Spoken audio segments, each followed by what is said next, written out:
Ladies and gentlemen, we are in the presence today of an incredible individual, Mr. Ong Zhi Zheng, President of the Alumni of the Malaysians in the International Science Olympiads. Did I say that right, Mr. President? Yeah. Oh gosh, I actually said that right.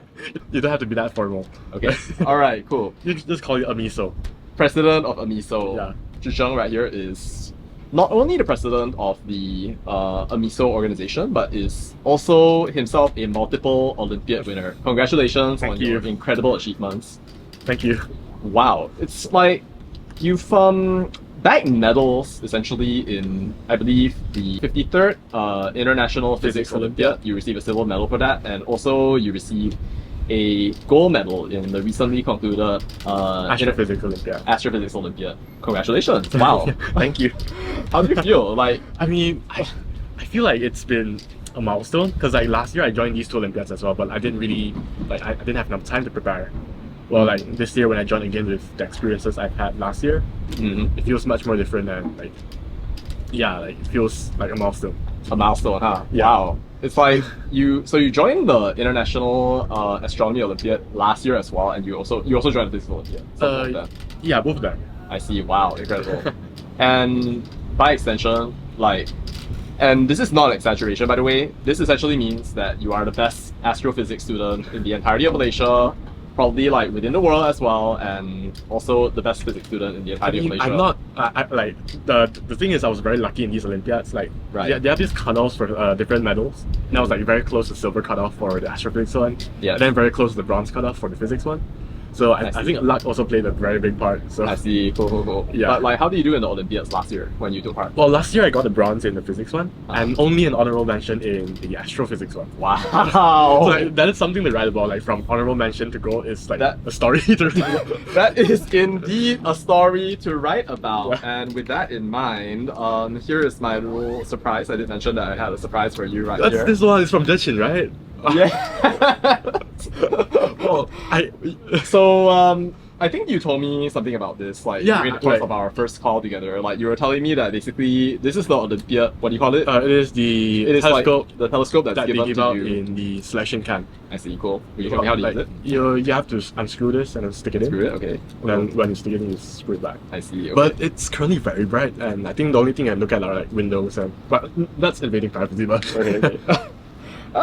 yeah, and then if you can change the focus with the silver thing. You wanna try?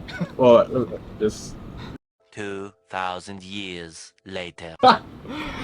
As Justin once said to me, we gotta share the stars. So if you're watching out there, so yes, we are indeed sharing the stars at the moment. Yeah, I mean it's quite cheap to make. It's also you can look at a lot of things with it, and it's very cheap to make. It's less than it's 50 to 100 ringgit. 50 to 100 ringgit. Wow. Yeah. Okay. Cool. The ones that you find on the market are close to a couple hundred to 1,000. So this is very, very cheap already. I see. Wow. Okay. Cool. Do you remember why they give you this telescope right here? Is it just to tell you, hey, go out there and gaze at some stars, that kind of thing? The selection test for the Astrophysics Olympiad, it's hosted by Starfinder, which is an amateur astronomy organization based in Kuala Lumpur. I think in the closing ceremony, the president of Starfinder, he said the reason they gave us this telescope is to verbatim, he said you guys are not only participants of this camp, you guys are also ambassadors of astronomy, so you have to share this with your friends and everything. So that's what Jechin. We gotta share the stars. Yeah, share the stars.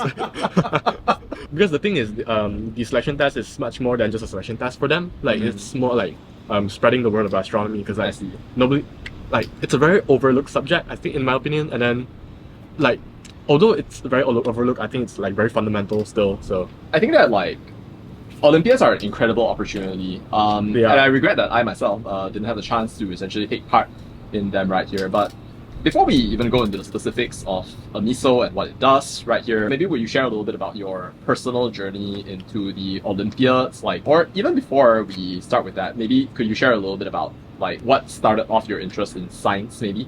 Well, I think it started in primary school. If we want to go back to the very, very beginning, it's definitely going to start in primary school, because at that time I was a very eccentric kid, honestly. And then I hanged out with this other guy. He's very, very mathy, but he's now in Singapore, so we still keep in contact. But he really liked the math Olympiads. During class, we would discuss about them. I would not know what the hell was going on, but I thought they were very challenging. it's much more interesting than whatever they teach in school. Like that was what I felt. But so the thing I remember is like after primary school, I only remember Olympiads as like math Olympiad. I didn't know that there are more Olympiads out there like astronomy, astrophysics, chemistry. I didn't know that they existed. So going into high school, I only knew about the math Olympiads. And then there's also a lot of like, albeit not as famous, and not as famous, like not as prestigious. Like for example, the kangaroo math competition, national math competition. Like even though they are not as prestigious, they are like joined by a lot of people like all across Malaysia, and then they are a very great chance to like compete in like put your math skills to the test and everything. So throughout high school, I joined a lot of them. I failed very bad because like the thing about Olympiad maths is they are very discrete, like discrete mathematics. Like talking about they train your creativity in like creating solutions, writing proofs, and I did not prepare for them because I did not know how to prepare for them. And I honestly, like now looking back, I think the reason why I didn't do well in them is like I didn't really like Olympiad maths as much as the other parts of math. Like because math is not just Olympiad maths. There's a whole branch of like it's just one subset of mathematics, and like I didn't really buy into that. Like it's not really my thing. And then I still joined them. And then in high school there was this programming competition. So this programming competition, we didn't know what it was. So like they just asked the people who joined math to join it. And then yeah, so I joined it. Fine. You can do math. You can definitely do science too. Computer science, but okay. I mean that time I think it's because like questions were very easy, and like I was training with my other like clubmates and friends. So we got a gold in the first round, but because the first round was like quite easy as compared to the second round, and then when like after we finished the first round, we only realized that that was the selection test for the International Informatics Olympiad, which is currently happening in Hungary. Ah, yeah, right. And so Guang Wing is Guang Wing and Hua Zhi and a couple of amazing people. So we did not know that it was this like informatics Olympiad. But like after we got past the first round, we got into the second round. I only got a bronze that year, and I didn't get into the team and everything. But I still think like it was a very eye-opening thing to me, because after the two selection processes, they let us join AMISO. So after that programming competition, I joined AMISO. I found out about everything else, and then yeah, from then on, like whoa, there's much more than just Olympiad mathematics. There's also this Olympiad in informatics, physics, biology, chemistry, and everything like that. I see. So there's a whole world of opportunities that, like as you said, you didn't know about it when you were in high school. I only knew about it when I was very, very late in the high school as well.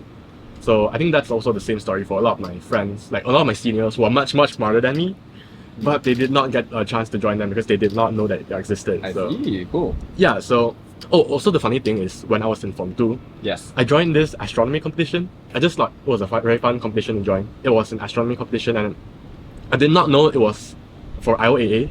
I just thought it was like, hey, just a science competition. I joined it. And then when I got into AMISO, I was like, oh my god, this Form 2 competition I joined was actually the selection test. Yeah. So yeah, it's a very wonderful. Yeah, like very chance encounter. I see. Wow. Maybe like, can you share a little bit about like where you went to school? I went to Chongling Private, and then I did the IGCSEs at Chongling Private High School. And then but after I graduated from Chongling, I took SPM as a private candidate. So I think I'll start from there first, and then I'll go back in time. So like at the start of this year, I think I think it was this year. Yeah. This might count as like very counter thought, but I don't really do well in exams. I don't really like the way exams are like structured, because the thing about exams is like they want you to know what they want you to know. Like for example, I remember in chemistry when I was in high school, they taught us about like solubility of salts and like what kind of salts are soluble, what kind of salts are insoluble. They just like the way the textbook just wanted us to know about it is remember these things, remember this rule, and then don't question it. But like, I questioned it. I bugged my chemistry teacher about it, and then like he finally caved in. He said something about polarity, non-polar and polar molecules and stuff like that. And that's when I knew like the textbook was not telling us everything. Whenever you apply a mathematical equation in real life, like you don't have to know how to derive it from the start, right? Like you can just use it right away. But when you're learning it as a student, I feel like it's really important to know why something is working. So I think that's also why I really love physics, because like physics doesn't give you all that bullshit, like dives straight right into the math equations and everything. That part of math I like, because like it actually models the real world, and it actually tells you something that you wouldn't have known otherwise. So yeah, I mean like I think the math Olympiad people are gonna be mad at me for saying this, but yeah, that's what I feel like. I don't hate math, I just like this part of math more. So see. yeah, Okay, like okay. I don't really do well in school tests because I don't really see the point in it. Sometimes, like I just feel like some parts of exams are not really no point in them. I can see right now all the mothers out there be all like, don't listen to him. That's what I feel. That's what I feel. That's what I feel. Alright, okay. No. Even though I got a medal from the International Physics Olympiad, I only got an A and not an A plus in SPM.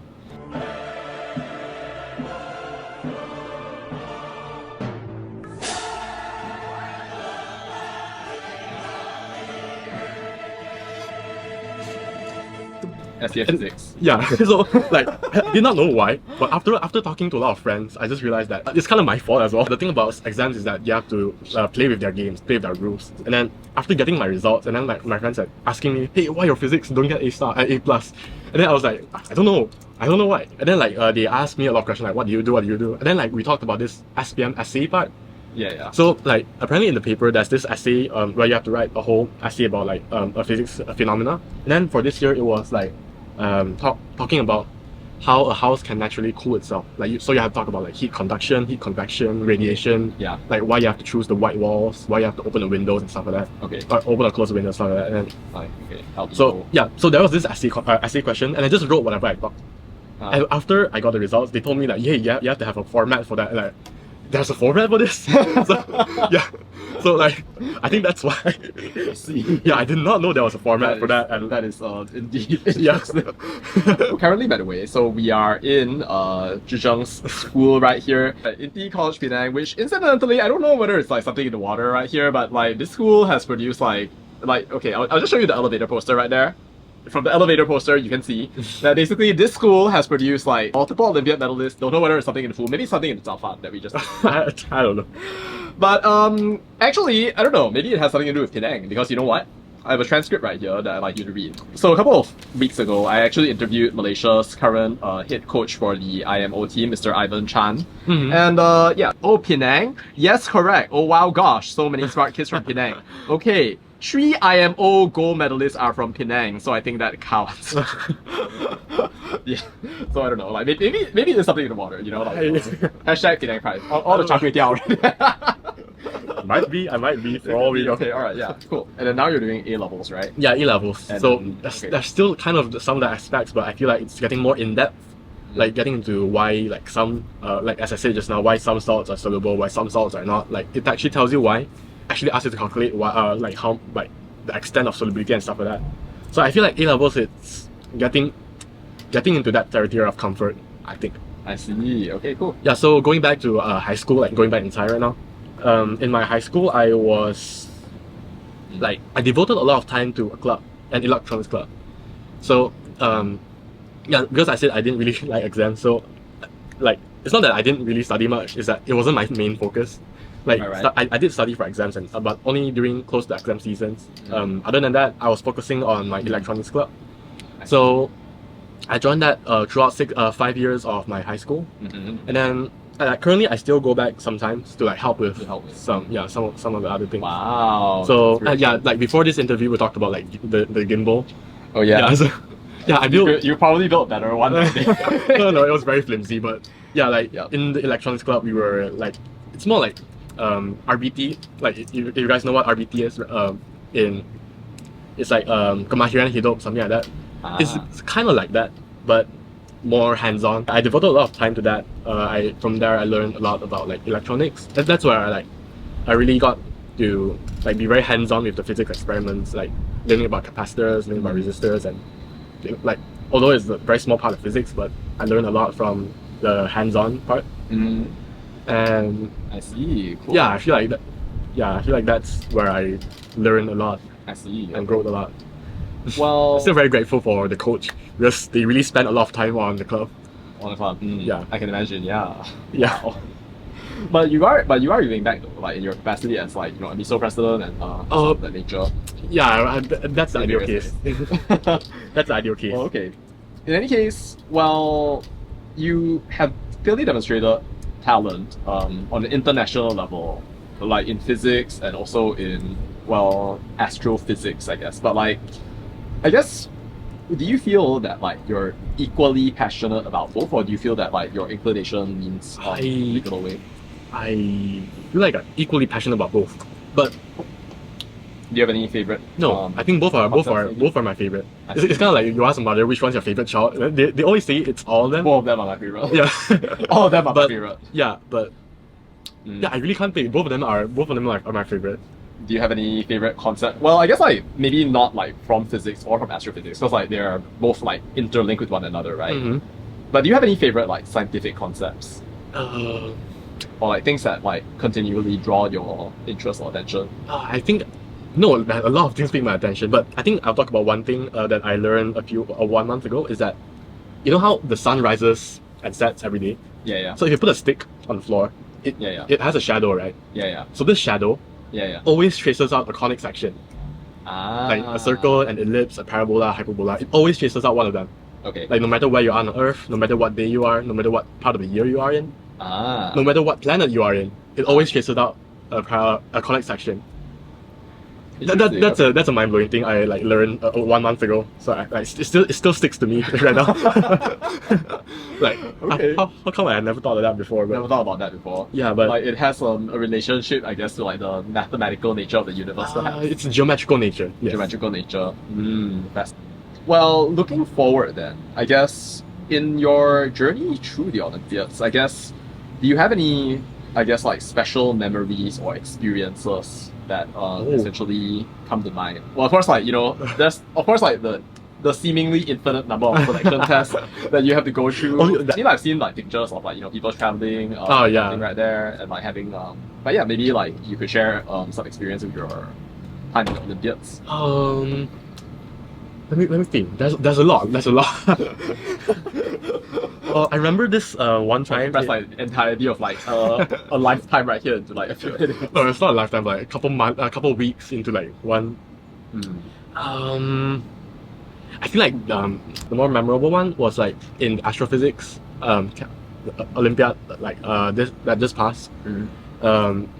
Because it was in Poland and then it was in a very secluded area of Poland. It's not secluded, like countryside area, so the skies were very clear. And yeah, I remember there was this like small hill, and then at the foot of the hill people were like partying. There was a campfire, there was like music, people were dancing.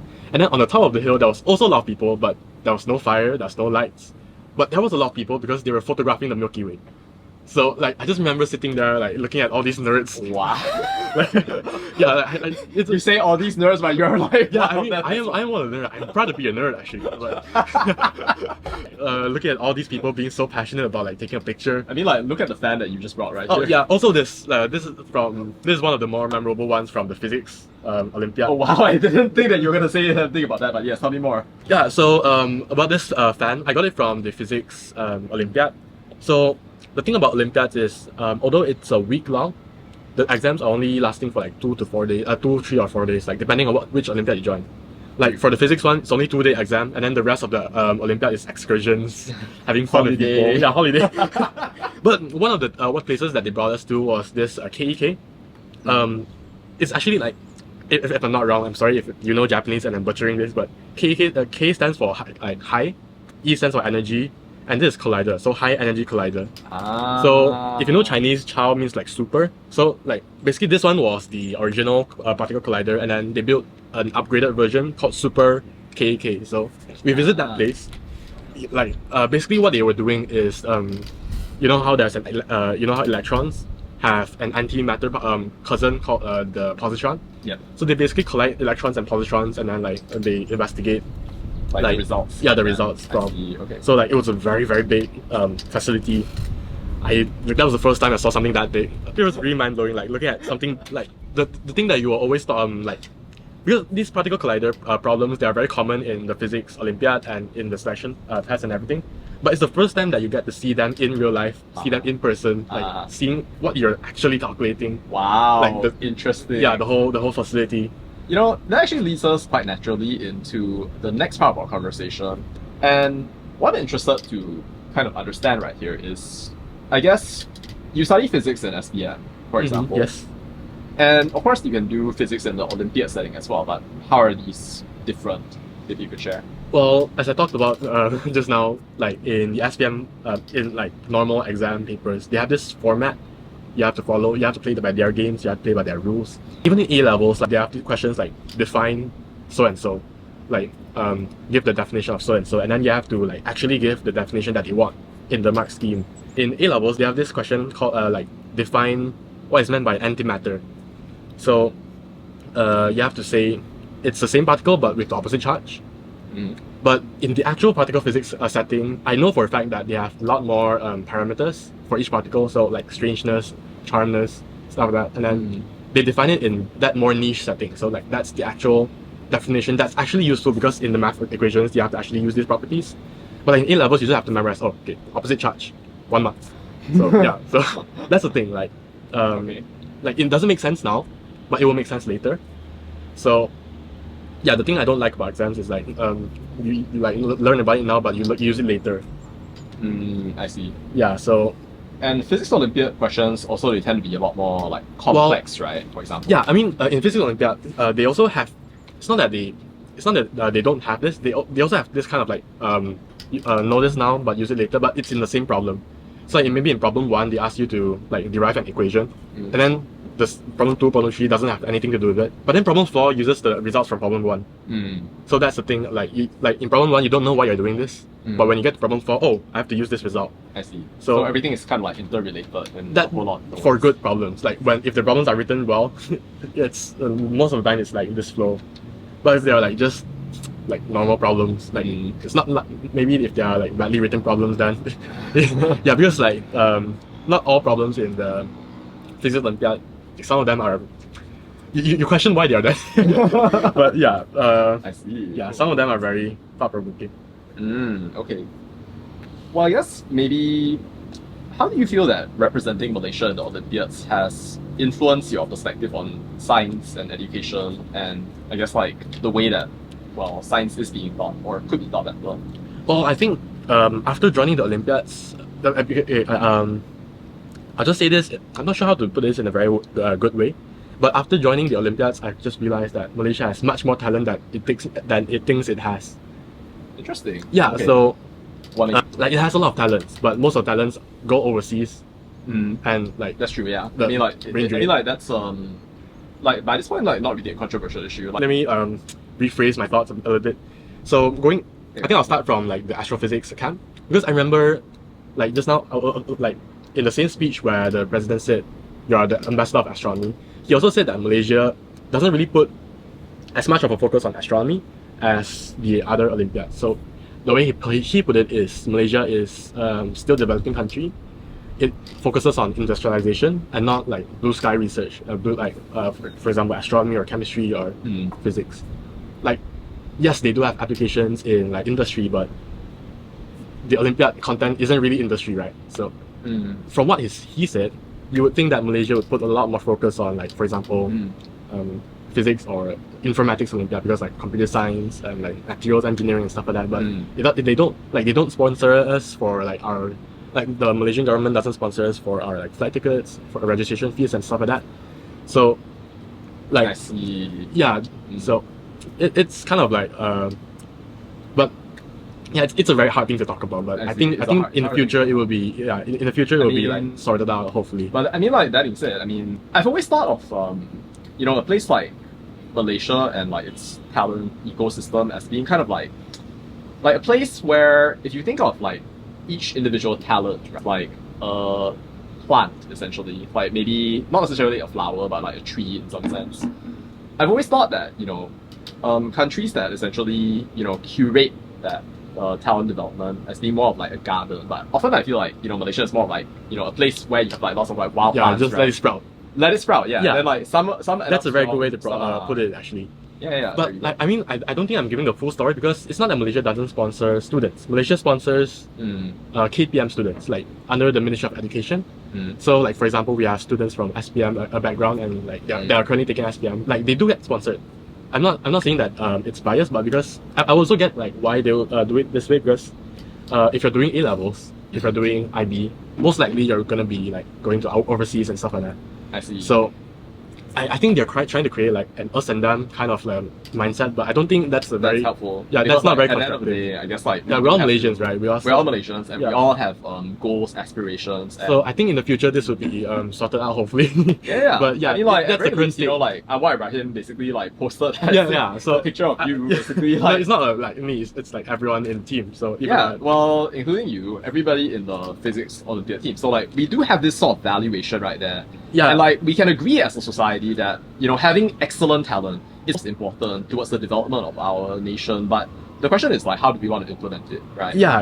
And yeah. That's one way to put it. You would argue that maybe like, you know, having more integration and then like just having more like support or representation for Yeah, people of all more backgrounds support. would be Yes. absolutely. Although like I do agree that access to information is different. Mm. So that's not a very good way to approach this problem as well. But yeah, it's a very long debate. Yeah, there are many different viewpoints on this.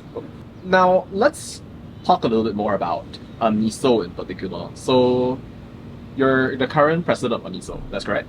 Okay. Well, I guess like, can you share like I guess like what your goals are like as AMISO president and like how I guess like they align with your personal vision like for the organization as well? Yeah, sure. So in short, I think AMISO has two very big goals. It's first one, it's spreading awareness about Olympiads in the first place, and then the second one is alumni helping soon-to-be alumni. So yeah, for spreading awareness, like as you said, you wanted to join in high school, right? But you didn't know about it. So trying to change that. So like personally, I know a lot of my seniors. They like wanted to join the Olympiads. They are very smart, but they didn't get the chance to because they didn't know that it existed. So we're trying to change that by having more like diversify our social media. Trying to reach more of our audiences. Affiliating with, like as I said, MSTC and like being media affiliates and everything like that. So that's one way we're trying to achieve that. And then the second one is alumni helping alumni. This is a very individualized case for each Olympiad, but like wherever AMISO can help out, we will definitely do.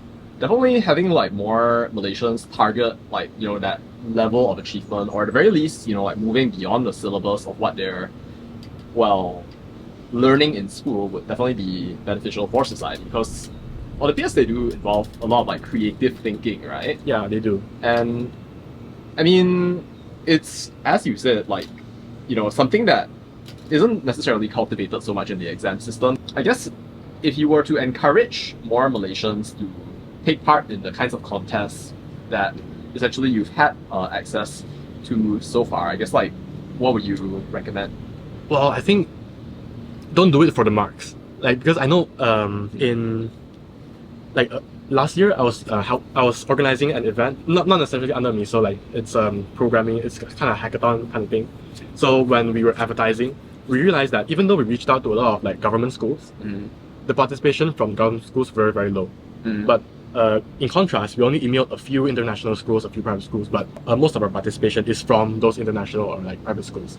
So like the thing that I got from that experience is like, for that event, I did not get, because that was my first time holding this hackathon, I didn't know that you had to have this like whole process of emailing the KPL, Ministry of Education, for like co-curriculum marks and everything like that. So we didn't have that, and that's the reason why, from what I think, that's the reason why we didn't have as much participation from the government schools.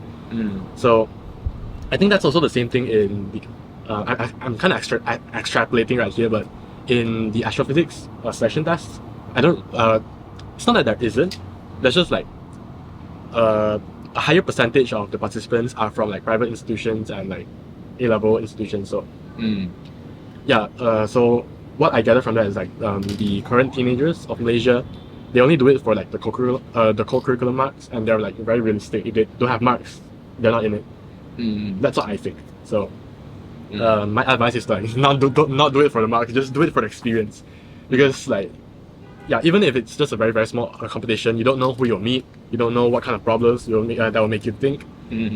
Yeah, so just try everything out, I think. Yeah. Well, I mean, if we want to look at the extrinsic motivation part as well, I guess like medals can be like good for example, college applications or stuff of that nature right there. In fact, like, if we think of like the history of like even like Malaysian IMO medalists right here, it's like MIT. So I don't know, like, but okay, got it. I guess like in terms of your own personal future aspirations. So I know that you're an A-level student at the moment. But like, where do you see yourself going like after this? Do you see yourself like maybe like studying like locally in the US or the UK? I think I might go overseas to study physics, but that's a very current plan. Like, I still haven't written my application essays yet. It's currently starting to go into application season. I've not started anything yet. So yeah, I'm thinking of going overseas to study physics. But I see. Yeah, do you have any like dream schools maybe? Definitely MIT, but like who doesn't? Right? Who doesn't? Honestly, let's be real here. Let's be real. Yeah, a lot of people want to go MIT, and then like MIT, not just yeah. MIT, like Harvard and like the major leagues. Major league schools. Yeah, because like my motivation for going into these schools is not necessarily for the education, although like you go to college for the education, but that's not my main motivation here. It's like there's a whole community of nerds over there, like yeah, you know, like that you can really buy into. So yeah. So like whole community of Yeah. like people that Interested like, can people, learn from. Yeah, and Cool. stuff of that nature. cool people. Yeah. Amazing. Okay, cool. Well, I do have to applaud you though, because like you're not just the leader of AMISO, but you're literally a medalist though. So that like that's something. Well, to that's the same thing for Joyton and Jachin and all the others before me. standing on the shoulders of giants. Yeah, standing on the shoulders of giants. That being said, could you, I guess, share some of your goals, I guess, like for the future of AMISO and also for the future of like science talent within Malaysia as well?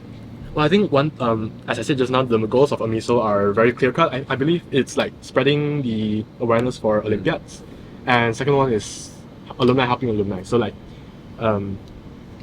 smoothing the process of like actually getting to the team, like the logistic problems and everything. So, like currently we can't really do anything because we are a relatively new organization, so we really don't have that kind of power. But we try to help however much as we can. And yeah, the goals of AMISO. And then for the future of science talents in Malaysia is like, hopefully the teenagers in Malaysia get more self-motivated. I think like self-motivation is a very big part in Olympiads, because when you're preparing for these Olympiads, you have to read like all these books, you have to do all these problems, and sometimes if you're only motivated by the medals, it's really, you're gonna have a very hard time. Very hard time. Yeah, you're gonna have a very really hard time. So yeah, do it for yourself. Don't do it for the medals. Don't do it for your parents. Do it for yourself. Can you think of like a particular problem that would have required you to definitely do that sort of reading? Oh, definitely special relativity problems, because special relativity, as in like length contraction, time dilation, that kind of problems. Because for one, those aren't taught in high school. They don't. I mean, I think they used to teach in SPM. I'm really not sure, but I think they used to teach like the basics of SPM, but they removed it entirely. And in A levels, they definitely they just completely don't talk about it, because it's a very very deep rabbit hole, and then you can spend like a whole year reading it, and you still won't get all the problems correct. So yeah, you have to think very critically. You have to like, because in those problems you have like switch one frame to another. So in one frame you're like looking inside, for example, a moving body. In one frame you're moving with the body. In one frame you're not moving with the body. In one frame you're like in another planet looking at it. So it's very complicated, and if you like. Like those are not like in my like for me, those are the hardest problems for me. So I see. Yeah, because like it makes your head spin. So it makes your head spin. Yeah, but you enjoy it, so you're a master. Yeah. Yeah. Well, you can put it that way, but I see. All right. Okay. So then, like in terms of like currently, do you have any like dream collaborations or like partnerships that you have out there for like AMISO at large, or like any forms of support that you want, either from like say a government agency or like from essentially like any organization out there at well, large? definitely like if AMISO could get affiliated with the government, that's the best case scenario. So like we don't have to go through all those paperwork. We don't have to like go find sponsors from private sectors.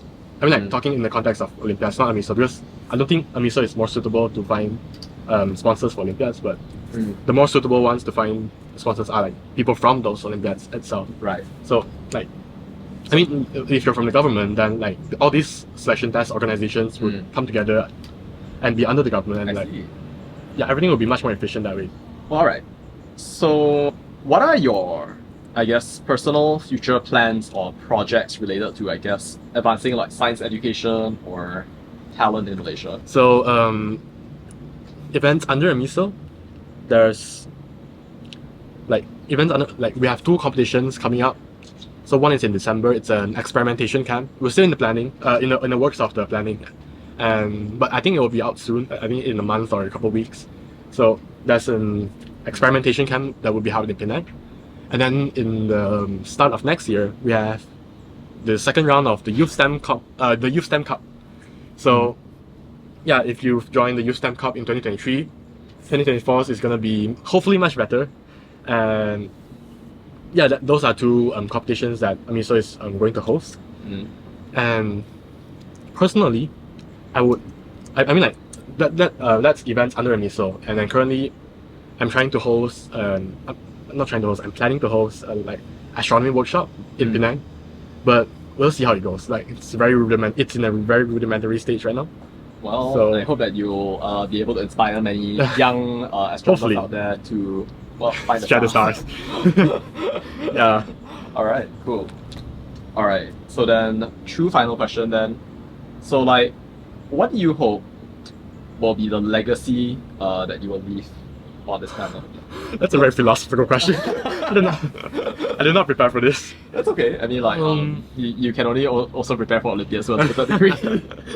This is your Olympiad question from the interview. Let me process that. Sure. Yeah. Like, I think legacy is a thing. Like, if you have an answer to this question, you will have to think like years ahead. I have not thought years ahead yet. So, well, at least like maybe the hints of legacy. well, I think I would. Okay, I think there's this quote from my physics Olympiad preparation teacher, Mr. Wan. He's a lecturer in UKM, and I think I remember reading one of the quotes that he wrote. I'm not sure if it's. I don't think it's from him, but like that really stuck with me is, a society would go great if old men plant trees in which shade they will never reside in. So like, Wow. when I grow up, I want to become that kind of person, like trying to be like help people who are going through what I'm going through right now. That quote is even deeper than that though, because it suggests that like it will be something that you will never even experience. You may not even experience Yes. the benefits of the things that you are. Yeah, so hopefully that will be my legacy, but I really have no idea. That's a really deep question. You have many more years to think about. But Thank you yeah, for this wonderful interview. yeah, thank you for having me Thank you too. so much. And of course, shout out to Ziyuan for waiting right here for us. Thank you. My classmate. Classmates indeed. Thank you so much.